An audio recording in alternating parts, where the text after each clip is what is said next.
Stokely Carmichael once said that it is the job of the conscious to make the unconscious conscious. It's within the spirit of those words that this information is being freely shared to Black people throughout the diaspora. Our core problem is that the ignorant and mentally enslaved ones are overconfident, and the awakened and conscious ones feel outnumbered and therefore remain silent. This silence, however, allows the false belief held by the ignorant and mentally enslaved ones to prevail and go unchecked, keeping the Black masses ignorant and mentally enslaved to the benefit of our enemies. Sometimes it's often easier to fool people than it is to show them that they've been fooled. But nonetheless, those who know the truth must teach. African proverbs. White oppressive forces have dumbed down the minds of millions of our people to believe in a biblical fairy tale and a silly slave syndrome myth. Then they developed a very sophisticated method now used for subjugating and controlling us that most dumbed down minds can't easily comprehend. White racist tactics against Black people always works best when its Black victims can't comprehend how it works. Usually, people have the right to believe whatever they choose to believe, but it's a luxury that the oppressed doesn't have. The oppressed must function based upon what is true in order to liberate ourselves. Because if our understandings are flawed, then all liberating remedies and strategies that stem from those misunderstandings will also be flawed. This is the reason why white oppressive forces have spread so much false information, so much false knowledge into the Black communities in regard to our plight and our condition. Doing so is a strategy that prevents us from developing the proper counter strategies that are necessary in order to liberate ourselves. The worst enemy of the oppressed is not ignorance, it's actually false knowledge. Because an ignorant person may continue to seek out and search for the liberating truth. But a person possessing false knowledge, believing that is true, stops searching for the truth and therefore becomes mentally enslaved by the false knowledge. The truth of our plighted condition is this. Presently, there are white government agents that specialize in psychiatry and propaganda that works unrelentingly behind the scenes, manipulating the collective minds of the Black masses. These men govern our minds, molds our opinions, and shapes our perceptions in ways serving the white society through their monopoly over information that we receive. The harsh uniqueness of the horrific history shared between the white society and its Black population, combined with the unprecedented unified Black protests demonstrated during the 1960s, resulted in the implementation of this massive manipulation program targeting Black populations. Under the disguise of merely preventing Black dissent from rising against the white establishment, these men secretly engages in many unethical, nefarious manipulating schemes targeting against Black people.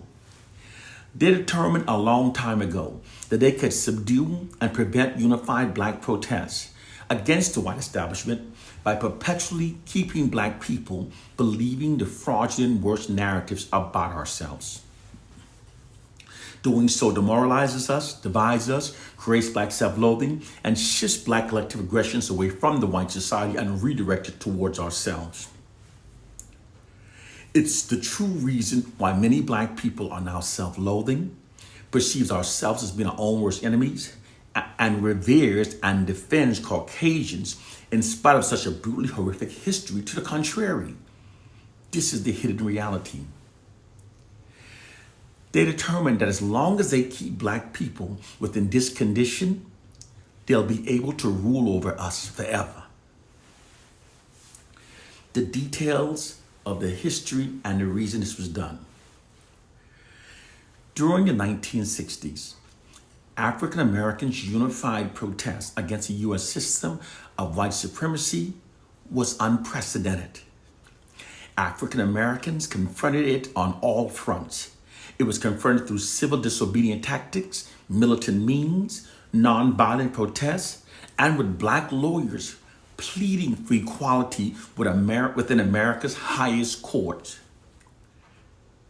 African Americans' unified protests during the 60s still remains unrivaled by any other group in U.S. history. African Americans had unknowingly proved themselves as being the greatest threat against the U.S. system of white supremacy. In the face of such unprecedented unified black protests, FBI Director J. Edgar Hoover said that the unification of the American Negro was the greatest threat against the nation. To remedy what was then called the Negro problem, in 1967, President Lyndon Johnson put together a committee called the Kerner Commission. Their assignment was to study the Negro problem, find the cause of the problem, and then develop a solution. In 1968, white social scientists hired by the Kerner Commission determined that an aggravating core factor for that decade's unprecedented unified black protests was caused by an elevated and unifying black collective self-esteem brought on by the emergence of the Black Pride movement. They also learned then that while the oppressors, through their weaponry advantages of guns and cannons, were able to brutally invade and enslave black people, they, however, cannot win our loyalty or sustain peace with us indefinitely unless our minds have been manipulated to think in ways that prevent us from unifying against the white society. Because they learned that whenever people are oppressed for long durations, their collective aggressions against their oppressors will continue to grow until it reaches a boiling point, until acts of massive rebellion against the oppressors occur. The oppressed always eventually rebels against their oppressors. This is an inherent response within the collective human condition and psyche whenever people are oppressed for long durations. This is what was actually happening amongst African Americans during the 1960s. White racism had reached a boiling point within the collective minds of African Americans, which resulted in that decade's unprecedented unified black protests. Those white social scientists logically determined that they could subdue unified black protests by deploying an ideological subversion system that keeps the collective self-esteem of the black masses very low and that shifts black collective aggressions away from the white society and redirect it towards ourselves. They achieved both of these objectives by keeping black people believing the fraudulent and worse narratives about ourselves. Presently, all narratives about black people are written exclusively by white people. Whatever white sources says about black people automatically is deemed as factual. This unfair scenario allows white oppressive forces to easily negatively shape how black people perceive ourselves collectively. People can be easily controlled by the narrative they routinely receive about themselves. When people are constantly fed positive and affirming information about themselves, this raises their collective self-esteem and unifies them. It doesn't matter if the information presented is untrue. Most people will respond accordingly because they've all received the same information about them. However, when people are constantly fed negative, demoralizing disinformation about themselves, the exact opposite happens. When people constantly receive negative information about themselves, they become demoralized, divided, self-loathing, and they become more compliant with the oppressor's dominance over their lives. In fact, many will even prefer it. This also creates self-hatred and disunity, which attacks the core foundation of what bonds the people, and they can then be ruled over indefinitely. And again, it doesn't matter that the information presented is untrue. All that matters is the people believe that information is true. This is the warfare that the white society used to keep black people divided, as how they protect themselves from massive unified black retribution.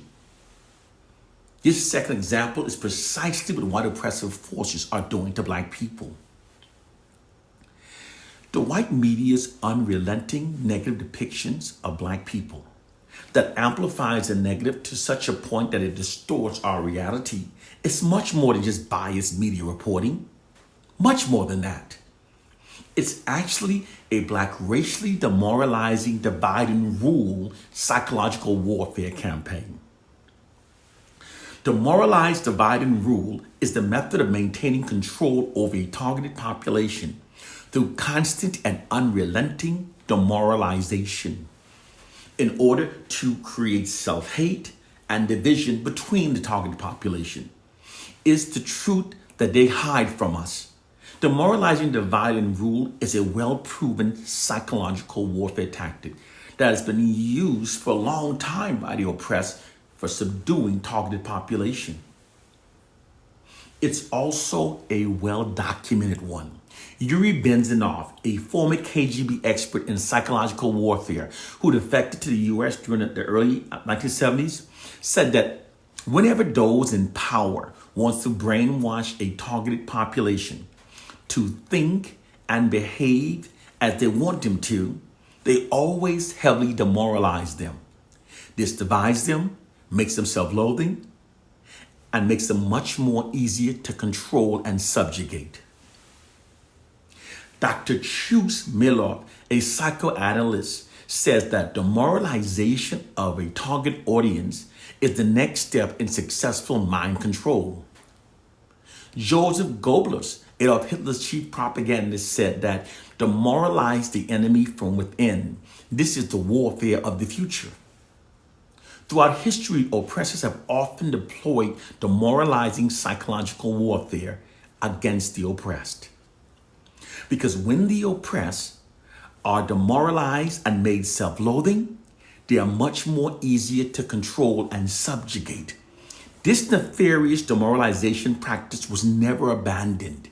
It's the warfare tactic that white oppressive forces presently deploys against black people.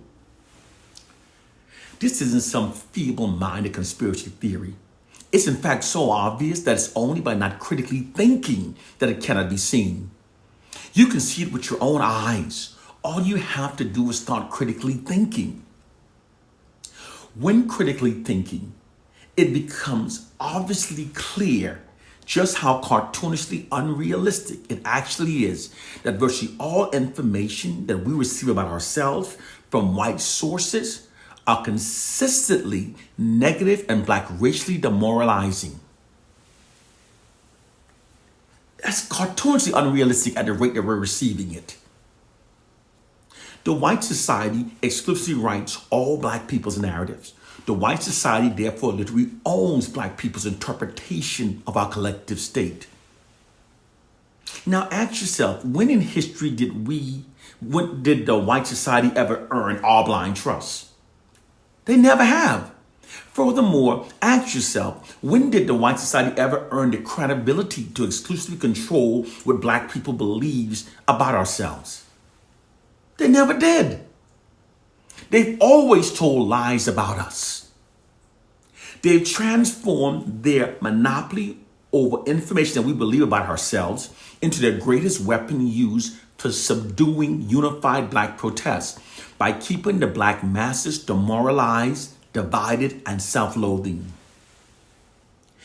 If you don't believe that this is being done, then ask yourself, what reason have they shown us why we should doubt that this is being done to us? None whatsoever. Moreover, this disclosure is totally consistent with the way they've always been throughout history. It's the narcissistic people they are. It's the way they've always been. And it's the only way they know how to be. These are facts that they brainwash many of us from seeing. This manipulation system is deployed like a massive media marketing campaign that constantly subjects Black people to receiving only the fraudulent worst narratives about ourselves. Within this system, fraudulent Black racially demoralizing propaganda is being pumped unrelentingly into the unsuspecting minds of Black people without being challenged nor counterbalanced by an equal amount of Black positive racially affirming information. It conveys a subliminal message that Black people are now our own worst enemies and that we therefore need whites to govern over our lives. Moreover, that Black people should admire, respect, and trust only whites. This system is extremely effective because when Black people are repetitively presented these noted narratives from trusted white media sources, it can be very difficult to resist its implied subliminal programming, especially when the propaganda is being told daily and so unrelentingly. The basis of this concept of warfare works by affecting the subconscious minds of Black people through demoralizing propaganda. It works by tapping into the immense power that shame has upon the human mind to mentally enslave Black people. Its weapon is the demoralizing message that it carries and the way that it adversely affects Black people in terms of our behavioral responses to it. With time, being unable to refute the constant negative narratives about ourselves, many of us internalizes it. We eventually come to accept it and we become resentful towards our own people. The constant taunting of negative Black racially demoralizing propaganda creates Black self-hatred and disunity, which attacks the core foundation of what bonds us as a people, and the white society can then rule over us forever. This is all possible because people are like computers.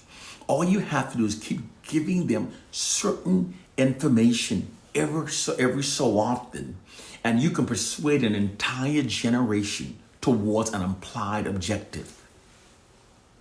And again, it doesn't matter if the information presented is untrue. Most Black people will act upon it because they have all been given the same negative misinformation about themselves. The goal is to inundate Black people with so much negative disinformation about ourselves that we become so demoralized that we give up all ideas of liberating ourselves. We can then be ruled over forever. Through the skillful, sustained use of repetitive media propaganda, white oppressive forces have literally created a psychological prison for the minds of Black people. This is our hidden reality. Because we no longer have true leaders, we don't have puppets that work for the white establishment, this mind manipulation program is not being addressed or confronted. This is how the white society mentally enslaves us. And those Black people who don't critically think never notice their mental chains. This psychological warfare system provides white oppressive forces with a more proficient method for controlling and subjugating Black people. For unlike the past blatant racist system that Black people could easily identify and therefore develop counter strategies and unify ourselves against, this system is not easily recognized nor is it easily comprehended by its Black victims. In fact, the manipulators perceive that it's ourselves that are our worst enemies. This psychological warfare program works so well, in fact, that it not only makes Black people more compliant with white dominance over our lives, it in fact makes millions of Black people even prefer it. It is at the root of the self-hatred, the reason why Black people walk around speaking negatively about ourselves. There's nothing normal about a race constantly putting our race down. It's the reason why many Black people, we used to care about liberation. Now we only want a comfortable footing within the system of white supremacy. Our minds have changed and aligned with the goals of the white society. And this works because the oppressed will always believe the fraudulent works about themselves. It's never coincidental when the oppressed starts thinking exactly as the oppressors wants them to think. The reason why millions of black people thinks the way the oppressed wants us to think is directly connected to their monopoly over information that's fed into our minds. They constantly feed us false information that subliminally makes us think in ways that serve the white society. It's not a slave syndrome myth. There's no Jesus going to come and save us. The Bible is a work of fiction written by ungodly Romans. We have to wake up. We have to orientate our minds to our reality in order to liberate ourselves. We will never liberate ourselves from our real condition, reliance on myths and fairy tales. That's as ridiculous as a soldier going to war with a toy gun. We have to recognize the truth of our plight and condition. The white society exploits its monopoly over information that is systematically fed into the minds of black people to manipulate us to think in ways that benefits the white society. They also determined a long time ago that by constantly inundating black people with information that exalts whites and marginalizes black people, they can condition us to be more compliant with white dominance over our lives. According to social scientists, people are inherently tribal and do not naturally accept the long-term dominance of different racial groups over their lives. They must be manipulated to do so. So that's why they also give us all these information exalting whites and marginalizing us. Doing so subliminally programs it in our minds that the whites are superior and therefore supposed to rule over us. We must wake up to our reality. We must wake up to our reality. One love and peace.